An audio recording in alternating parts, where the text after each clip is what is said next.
Hi there, I'm Jen, this is Remembered Reads, and this is going to be a wrap-up of my past couple of weeks in reading. If you've seen my last couple of videos, you'll know I am in the middle of a multi-point move. So I have left Houston, that house has been emptied out, and I'm currently staying in my mother's house in Toronto while I'm waiting for a house in this area to sell before moving out west.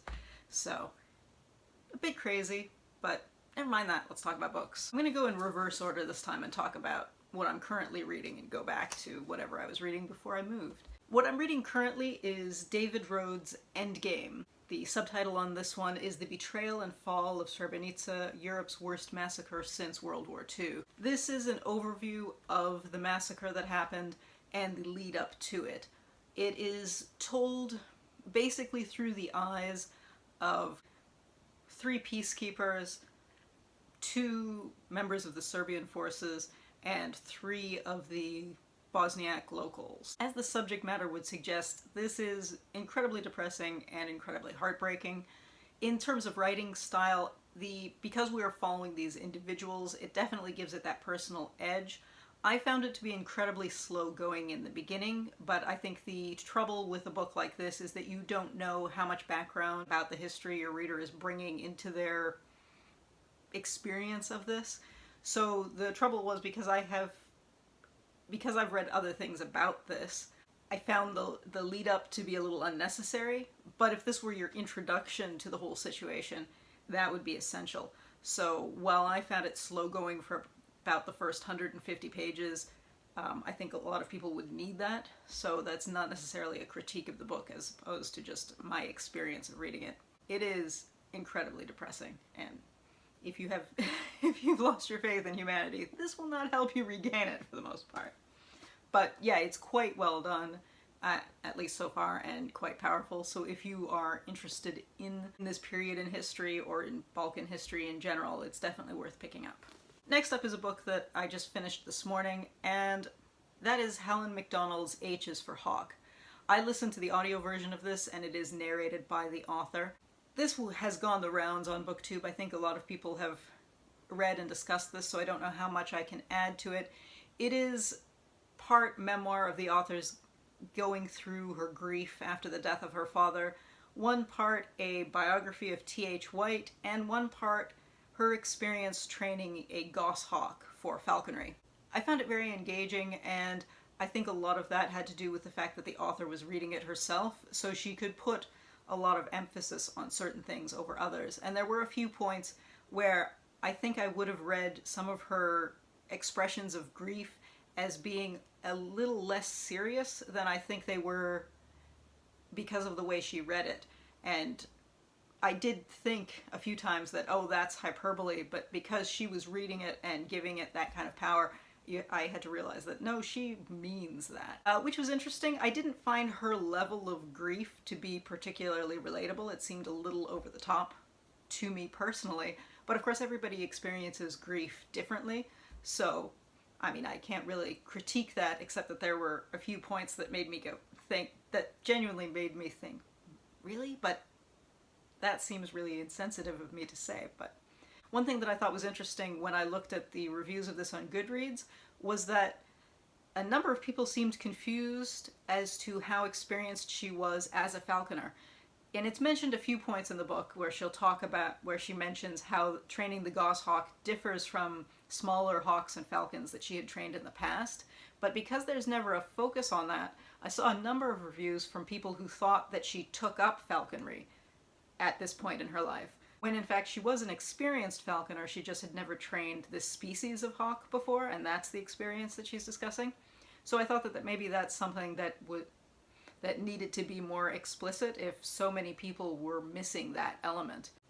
Because I think it reads very differently if you were taking this as her first experience training a bird of prey, versus a lot of her insecurities are tied to the fact that she's going through this grieving process, as opposed to insecurities because she's new to the whole training process. I don't know if that needed to be clear or if that was just something that a lot of people missed, but that seemed worth noting. In any case, I thought it was interesting. I'm kind of conflicted about falconry as someone who grew up with pet rabbits, just because such a big part of the sport is people sending their hawks after rabbits, which I realize is somewhat hypocritical of me because I do have a pointer, which is a bird dog. So, but I think it's worth pointing out in case you are uncomfortable with hunting activities in general, this might not be the story for you, even if you were interested in the literary or grief elements of it. As I was listening to that, I was also reading Madeleine Thien's Simple Recipes. This was her first book published. I think it came out originally in 2001. And this is a book of short stories, all of which are more or less from the perspective of children, looking at the behaviors of their parents, not necessarily in childhood, although a number of them are, and evaluating the dysfunction in part, and also a look at the love and the relationships in between parents and their children and their siblings. I definitely think you can see that Madeleine Thien's writing has evolved since then, because while this is very impressive, a lot of what's striking is because she's talking about a lot of very harsh family situations. So I think there's a certain element that grabs you regardless of writing style. So while this is well written, I don't think it's necessarily as skilled as a lot of her more recent writing. One thing that I thought was very interesting about this is that most of these stories are set in Vancouver, and I always think of Vancouver as being a city similar to a Toronto or a New York, where people talk about ethnicity and nationality a lot more casually than I think other places do, and with a lot less political intent tied to it, which is something I noticed when I lived in the US especially. But this book walks around that, in that in the first story, we know that the main character's parents are from Malaysia. In the final story, we know that the main character's parents are from Indonesia. And in the second story, we know that the main character's stepfather is a blonde, white, Anglo-American guy. But in the rest of the stories, there's no note of anyone's ethnic background. There are no surnames ever given, so you can't really guess. They have names, so that limits it somewhat, but not very much if you think about demographics on the West Coast. So I thought that was an interesting choice, which forces you to not pull from the stereotypes that you might have of Anglo-Canadians or Chinese Canadians or Aboriginal Canadians or anybody else. You kind of, by default, assume, okay, but they're probably not Punjabi, but who knows? You know, maybe they just took English names. You don't know. And I thought that was really an interesting choice. So I quite enjoyed reading this, and I think if you are a fan of Madeleine Thien's more recent writing, like Do Not Say We Have Nothing, it might be interesting to pick this up to see how her style has evolved. And if you like short stories about depressing family dynamics, this is a pretty good one. So I've been planning to listen to a number of audiobooks. I'd had a whole bunch of them downloaded from the library for my drive from Houston to Toronto. Ultimately, I only listened to one of them, and that was Julian Barnes's The Sense of an Ending, which is narrated by Richard Morrant. This won the Booker in 2011, to some controversy, because arguably it's a novella and not a novel. It was also made into a film that was released last year. I have not seen the film that came out based on this, but I have heard enough about it that I knew where this story was going.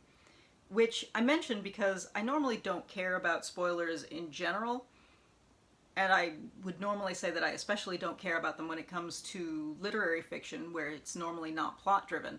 But in this case, I genuinely felt that I would have enjoyed this about 80% more if I hadn't known where it was going and what the twist at the end was. So that was a little bit disappointing to me. If you've seen the trailer for the film, you know this is about a man in late middle age who receives notification that he has inherited the diary of a friend who had committed suicide when they were younger. And there's a bit of a mystery involving the girlfriend that they both had and what happened to her and their relationships between their group of friends. The first third of the book is actually more about his friendship dynamic with this one character who eventually committed suicide, but also with a couple of other friends. I found that quite engaging, but as soon as it got to the later parts, I was completely distracted by the fact that I knew where all of these relationships were headed, because I did know a little too much because I'd heard people talking about the film. And normally I don't think that should be as distracting as it was, but it genuinely was. As I said, I genuinely don't normally care about spoilers, so I feel like this was a little too tied to events and surprise revelations. There is a point in the middle where we find out more about the narrator character, and not in terms of plot points, but in terms of actual character development, or maybe narrative reliability is a better description of that. And again, I'm trying to be vague because knowing too much kind of ruined my experience of it, which I normally don't say because I normally don't care about spoilers in the least. So it was weird. Now, to be fair, I think it might be different if I had read this versus listening to it, because I feel like having an actor put emphasis on separate things maybe made some of the foreshadowing a little bit more heavy-handed than it would have been if I'd been reading it. So that's a possibility. But in any case, I felt a little let down by it, but I can't say if that would be the experience I would have had if I had read versus listened to it, or alternatively, if I were coming into it not having known anything about it, or not having known at least as much as I had heard about it. Then we get to the last book that I dropped off at the library before I left Houston, and that is Alex R. Kahler's Runebinder, which is the first novel in a series of young adult fantasy novels set in a post-magical, semi-dystopic world with slightly magical zombies in it. This series has an interesting magic system, which I liked. It fell into some of the lazy storytelling points that I think a lot of YA fantasies all tend to do, in that we are expected to buy into, for example, the character's relationship with his love interest, which is very sudden, and we're expected to accept that there is a certain level of passionate commitment to these guys who have just met. Now, it's later revealed that they knew each other in school, but the way the magic system plays out, they don't look the same, and they're not the same people, and they don't use the same names, so even that knowledge doesn't really make their relationship more convincing. It is also a chosen one plot, which either you like or you're kind of tired of, which I'm a little tired of. So I wasn't super impressed with that. All that said, I liked the play with the elemental magic and the way the characters learned it. I liked that it did one thing that I think a lot of stories aimed at teenagers will present magic that older people don't have access to. But what this did basically presented it as something that some adults could learn, but it was just more common in younger people, which I thought made more sense because a lot of these age things end up seeming very arbitrary. So I liked that. It made it seem more like learning an accent. So some adults will lose their accent when they learn a second language, but it is much easier for children to do that. And that seemed like what the magic system was doing. So I liked that. So I liked that element, but the love story and the main plot were both very predictable, which made them seem a little bit cheap. So while I wasn't thrilled, I do think if people are fans of this particular genre, it definitely falls into that well. Or if you're a fan of this genre, or if you're a semi-fan of the genre and you were looking specifically for something that was a male-male couple as opposed to the traditional male-female couple, this is that. Aside from the magic and that element, there isn't anything new to it. It was very predictable. And then finally, Borderline by Mishell Baker. This is also the first novel in a series. This one is called The Arcadia Project. This is another urban fantasies type story. This one, unlike the last one, this one is aimed at an adult audience. It plays with being either urban fantasy or science fiction because it presents a fairy world, but the way it's spun in the story is that they're not mystical fairies. People just think they are because when this portal to this alternative universe opened up, it originally opened up somewhere in England, so they labeled it according to traditional fairy terms. So they talk about the Seelie Court and the Unseelie Court and whatnot. But it's suggested that it's not because they're fairies from myth, it's just that they were named from the myth, which, whatever. I would interpret this more as urban fantasy than as science fiction, but whatever your preference is. The main character is someone who survived having jumped off a roof in a suicide attempt, and as a result has a number of steel plates in her body. This comes into play because in the fairy traditions, iron cancels out magic, so the fairy people all talk about her as the Iron Bones, because she has both prosthetic legs and, as I said, steel plates in various parts of her body, so she cancels out magic. Perhaps because of those elements, the main character is invited to join what is more or less a fairy policing group, which entirely recruits from mentally ill people, because if they reveal the existence of fairies to the rest of the world, no one will believe them. Which seems like a reasonable selling point, but as you meet the characters, it's not completely believable that they wouldn't constantly be starting wars between realms. So, on the one hand, it's a very interesting take on a story that I think we've heard many times, because there are a lot of fairy and human worlds coexisting and moving back and forth. But a lot of these characters who are supposed to be policing this other world are presented as unstable to a point that seems like it would cause more problems than it solves. So now, because this is part of a series, maybe that will be dealt with more later on.